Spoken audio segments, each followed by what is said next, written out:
YSR Congress party Ongole assembly నియోజకవర్గ పరిధిలోని వివిధ విభాగాలకు సంబంధించిన అధ్యక్షుల నియామకాన్ని చేపట్టారు. పార్టీ అధ్యక్షులు మాజీ ముఖ్యమంత్రి వైఎస్ జగన్మోహన్ రెడ్డి ఆదేశాల మేరకు ఒంగోలు అసెంబ్లీ పరిధిలోని 23 మందితో వివిధ విభాగాల పదవులను భర్తీ చేశారు. వాటిలో ప్రధానంగా నగర అధ్యక్షులుగా కటారి శంకర్ను, విభజన విభాగం అధ్యక్షులుగా కాకుమాను సునీల్, మహిళా విభాగం అధ్యక్షురాలు బత్తుల ప్రమీల, బీసీసీఎల్ అధ్యక్షురాలుగా సుతారం శ్రీనివాసులు, ఎస్సీసీఎల్ అధ్యక్షులుగా పసుమర్తి గోపీచంద్, మైనార్టీ సెల్ అధ్యక్షులుగా చాంద్ భాషా, విద్యార్థి విభాగం అధ్యక్షులుగా ఖాదర్ బాషా, మున్సిపల్ విభాగం అధ్యక్షురాలుగా రషీదా బేగం, వైద్య విభాగం అధ్యక్షురాలుగా కొల్లం దీపక్, న్యాయ విభాగం అధ్యక్షురాలుగా సంపత్ కుమార్ తో పాటు వివిధ విభాగాల అధ్యక్షులను నియమించారు.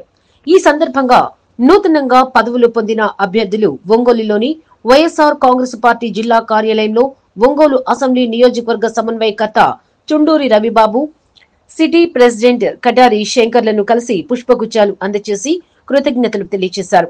ఈ సందర్భంగా కటారి శంకర్ మాట్లాడుతూ నూతనంగా పదవులు పొందిన అభ్యర్థులు పార్టీ బలోపేతం కోసం కృషి చేయడంతో పాటు 2029 ఎన్నికల్లో వైఎస్ఆర్ కాంగ్రెస్ పార్టీ అధికారంలోకి రావడమే లక్ష్యంగా పనిచేయాలని సూచించారు. ప్రధానంగా ప్రభుత్వ వ్యతిరేక కార్యక్రమాల పట్ల గళాన్ని వినిపించడంతో పాటుగా ప్రజా సమస్యలపైన పోరాడాలని ఆయన అన్నారు. ఈ కార్యక్రమంలో పలువురు వైఎస్ఆర్ కాంగ్రెస్ పార్టీ నాయకులు, కార్యకర్తలు పాల్గొన్నారు. జోహార్ వైఎస్ఆర్, జోహార్ వైఎస్ఆర్, జోహార్ వైఎస్ఆర్, లాలి జగన్మోహన్ రెడ్డి నాయకత్వం వచ్చిల్లాలి, జోహార్ వైఎస్ఆర్, జోహార్.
రెండోసారి నగర అధ్యక్షులుగా నన్ను నియమించినందుకు జగన్మోహన్ రెడ్డి గారికి, అదేవిధంగా జిల్లా అధ్యక్షులు శివప్రసాద్ రెడ్డి గారికి, వైవి సుబ్బారెడ్డి గారికి, రీజనల్ కోఆర్డినేటర్ ఆరుమూరి నాగేశ్వరరావు గారికి, అదేవిధంగా చెవిరెడ్డి భాస్కర్ రెడ్డి గారికి, ఒంగోలు ఇన్ఛార్జ్ చుండూరు రవిబాబు గారికి కృతజ్ఞతలు తెలియజేస్తున్నాను. గతంలో అధికారంలో ఉన్నప్పుడు సిటీ ప్రెసిడెంట్గా చేశాను, కానీ ఇప్పుడు ప్రతిపక్షంలో ఉన్నాం. ఈ కష్టకాలంలో మరి ఏదైతే ఎన్డీఏ కూటమి మరి ప్రభుత్వం చేస్తున్నటువంటి వైఫల్యాలని ఎత్తి చూపిస్తూ మరి ప్రజలకు ఏదైతే వారు హామీలు ఇచ్చారో ఆ హామీలు నెరవేర్చేందుకు మా వంతు మేము మరి ఏదైతే ఈరోజు అన్ని విభాగ అధ్యక్షులు ఎన్నుకోబడ్డారు. ముఖ్యంగా మహిళా విభాగం, యువజన విభాగం, స్టూడెంట్ విభాగం, BC cell, SC cell, ST cell, minority cell, అలా 23 విభాగాలు అధ్యక్షులు కూడా ఎన్నుకోబడ్డారు. వీళ్ళందరినీ కలుపుకొని పార్టీని బలోపేతం చేస్తూ రాబో కాలంలో మరి చుండూరు రవిబాబు గారిని, అదేవిధంగా జగన్మోహన్ రెడ్డి గారిని మరి ఆ ముఖ్యమంత్రిగా, చుండూరు రవిబాబు గారిని ఎమ్మెల్యేగా చేసుకుంటాం అని మీ అందరి ముందు మేము ఈరోజు మరి ఈ సమక్షంలో తెలియజేస్తాం.